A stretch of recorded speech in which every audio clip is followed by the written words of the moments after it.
This is the Iowa Weather Report for Monday, October 20th, 2014. And now our first look at the 0Z GFS model run. At 1 p.m. this afternoon, we still have the trough digging in across the Great Lakes in the north and east with some energy around there. Ridge to our west is going to bring us some drier weather for the next couple of days. Well, continued dry weather over the next couple of days. Any precipitation looks to stay over the Great Lakes and move away from us. Otherwise, outside of southwest Texas and along the west coast, it's going to be fairly dry across the country. Readings today will be mainly in the 60s, a few low 70s in the west.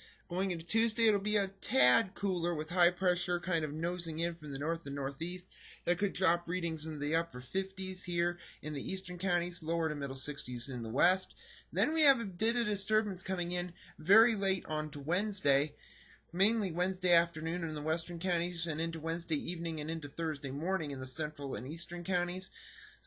The Gulf, as you can see, is pretty much closed off to any moisture returning up to the north and east, so it's just going to be having the precipitation or the moisture it comes with, and that's fairly lacking as it moves through, so don't expect a whole lot. And even by Friday, that system has disappeared, very little left. Still have a big system off the east coast, mainly just off of down east Maine.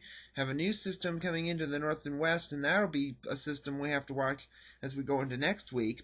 Going into the weekend, however, Saturday looks to be fairly comfortable. Sunshine, a couple clouds, highs around 60, give or take a couple of degrees.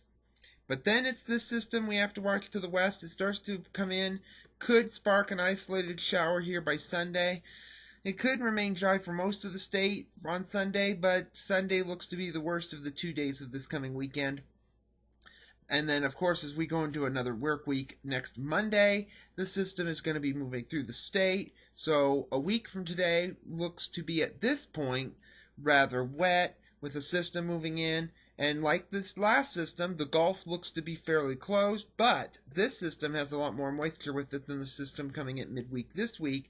So we'll just have to wait and see what this system will do in the next coming days on the model run. But that system off to the north and west that you saw next Monday is going to be moving in. This is Halloween, October 31st, around the time of the trick-or-treating, when trick-or-treaters will be going out getting candy and whatnot. System is going to be coming in from the west, and it could be a rather rainy Halloween if this is right across the state. And just to the northwest over the Dakotas, it could be a rather white Halloween. And there could be some accumulating snow there if this is correct. That system lifts out, and by the 4th of November, the end of the forecast, pretty much a Pacific flow coming out of the west at this point, trough over the north and, well, pretty much the eastern part of the country, and that's going to take a lot of the cooler weather and out to the Great Lakes in the north and east, so temperatures could moderate by that point, but this is 2 weeks out. It's in the land of voodoo, and it could be gone on the next run. Satellite image from last evening. This is no voodoo. This shows clouds over the Great Lakes and the Ohio River Valley with a slight disturbance that had a few sprinkles with it. A couple showers around El Paso and into New Mexico, and a new system moving into the north and west. But the watch warning map from last evening was very, very dull. Some frost and freeze advisories along the Appalachians up into southern New England, and outside of a wind advisory east of Reno, Nevada, it was quiet.